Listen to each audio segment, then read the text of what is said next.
What are some of the things you learned about how we are predictably irrational when it comes to our own relationships? Oh, there are so many. Okay, here's a couple.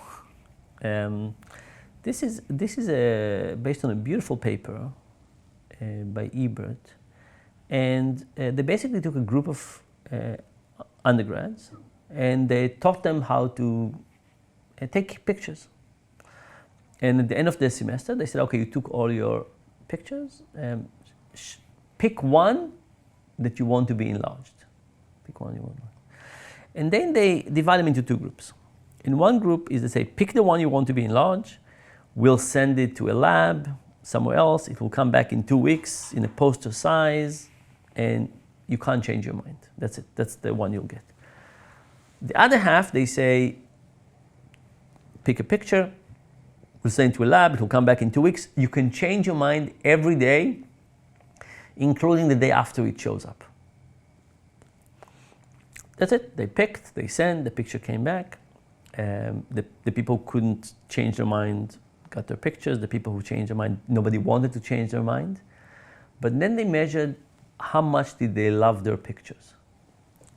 Which group do you think loved their picture more? The ones that could have changed their mind.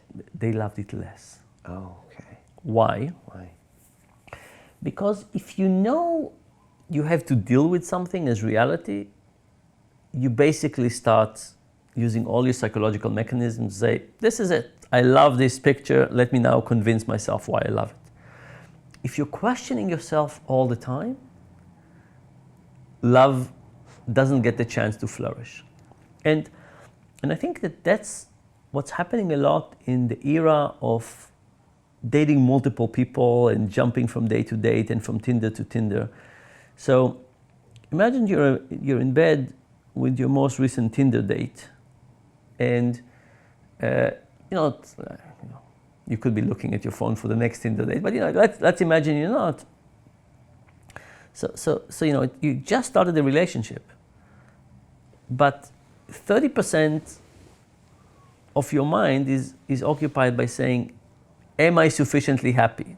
What else is out there? There are 3 other profiles I saw that I'm still waiting for responses from. In that world, in which we're all the time thinking, is this the picture I really love the most? Is this the person I love the most? Do I want to change my mind? We don't really have the mental capacity to invest in that relationship.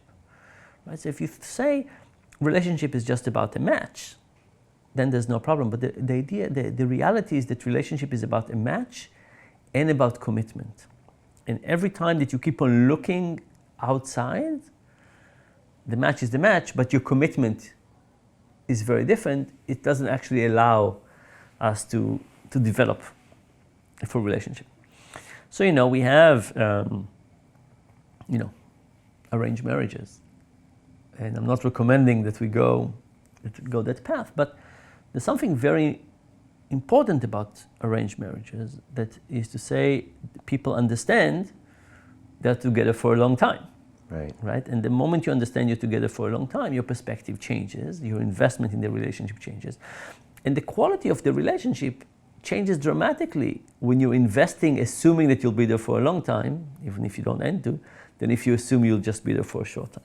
Right. So I worry about this Tinder world in which and I'm just using Tinder as a name, in which we don't have the dedication, we don't think we'll necessarily be together for a long time. Our assumption is a short-term investment, and therefore we don't necessarily give a relationship their full potential.